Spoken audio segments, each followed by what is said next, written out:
नमस्कार दोस्तों, एक बार फिर से स्वागत है आपका हमारे चैनल कार पॉइंट हिंदी के एक नई वीडियो। मैं हूं आपका दोस्त गिरीश। अभी आप देख पा रहे हो दोस्तों, मेरी गाड़ी का जो इंजन है वो स्टार्ट है और जो आरपीएम है 1000 से नीचे। अभी थोड़ी देर पहले मैंने मॉर्निंग में अपनी गाड़ी स्टार्ट की थी तो जो आरपीएम था वो 1000 से ऊपर था, अभी स्टेबल हो गया है। तो आज का जो वीडियो है दोस्तों, उसमें हम कुछ बात करने वाले आरपीएम के ही बारे में। कभी कभी दोस्तों ऐसा देखा गया है कि आरपीएम फ्लक्चुएट करता है, ऊपर नीचे होता है। गाड़ी का जो आइडल आरपीएम है वो अभी आप देख पा रहे हैं बिल्कुल स्टेबल है, लेकिन कुछ कंडीशन में ऐसा होता है दोस्तों, ये जो आप मीटर देख रहे हैं इसकी जो निडल है, जो सुई है, वो ऊपर नीचे होती रहती है, यानी आरपीएम में फ्लक्चुएशन का इशू होता है। तो इस बारे में बात करेंगे। तो अभी आप यहाँ देख पा रहे होंगे बिल्कुल स्टेबल आरपीएम है, लेकिन दोस्तों जैसे ही मैं जो आरपीएम है इसको एक्सेलेरेटर पेडल देकर 1000 से ऊपर यानी 1500 पे ले जाऊँगा तो यहाँ पर आप देख पा रहे होंगे, अगर आप गौर से देखेंगे थोड़ी देर बाद, देखिए बिल्कुल हल्का हल्का जो है फ्लक्चुएशन है। आपको शायद कैमरे में ना दिख रहा हो इतना, लेकिन हल्का हल्का जो है कम ज़्यादा हो रहा है, बिल्कुल माइनर सा इशू है ये। हालांकि मेरी कार में कोई फ्लक्चुएशन इशू नहीं है, इतना माइनर इशू चल जाता है, लेकिन कुछ गाड़ियों में ये जो आरपीएम है काफ़ी ज़्यादा ऊपर नीचे होता रहता है। तो इस बारे में मैं आपको बताना चाहूँगा कि ये ऐसा क्यों होता है। देखिए दोस्तों, 2-3 चीज़ें होती हैं जिस वजह से ऐसा होता है। जो पहला जो पॉइंट है वो ये है कि आपकी गाड़ी की जो थ्रोटल बॉडी है उसको आपको क्लीन कराना है। आप क्लीन करा लेंगे थ्रोटल बॉडी को, उसके बाद आपको वापस से फिट करके उसको कैलिब्रेट करना है। कैलिब्रेट करने के बाद ये इशू सॉर्ट आउट हो जाता है।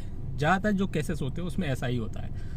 दूसरा जो इशू आता है वो किस वजह से आता है वो भी मैं आपको बता देता हूँ। आपकी गाड़ी के जो स्पार्क प्लग है उनमें इशू होने से, अगर उनमें कचरा वगैरह है तब भी ऐसा इशू होता है, या फिर स्पार्क प्लग की जो कोयल है अगर उनमें भी कोई इशू होगा, करंट प्रॉपर नहीं जा रहा हो, तब भी आरपीएम इस तरह से फ्लक्चुएट होता है। या फिर आपकी गाड़ी का जो एक्सीलेटर पेडल है, आपने देखा होगा आजकल की जो गाड़ियाँ हैं उनमें इलेक्ट्रॉनिक एक्सीलेटर पेडल दिया जाता है, उसमें एक सेंसर होता है, उसमें खराबी आने से या उसमें कार्बन आने की वजह से भी ऐसा होता है। हमने कुछ वीडियो में आपको बताया, एक बोलेरो थी जिसमें ये इशू आ रहा था, तो हमने उसका जो एक्सीलेटर पेडल है वो क्लीन किया था, फिर जो है वो इशू ख़त्म हो गया था।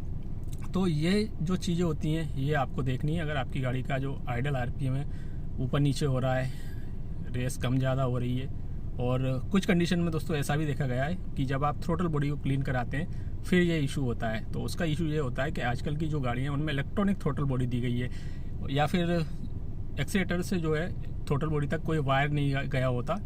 तो कुछ पुरानी जो गाड़ियाँ होती हैं उनमें वायर सिस्टम होता है, एक्सीलेटर पेडल से वायर जाता है थ्रोटल बॉडी तक। तो आजकल की गाड़ी में ऐसा नहीं होता, इशू से जो है जो संकेत है वो मिलता है, उसके बाद ही जो थ्रोटल बॉडी है वो काम करती है। तो उस कंडीशन में भी जो है ऐसा इशू आपको देखने को मिलता है। पहले की जो गाड़ियाँ होती थी उनमें जो है थ्रोटल बॉडी को कैलिब्रेट नहीं करना होता था।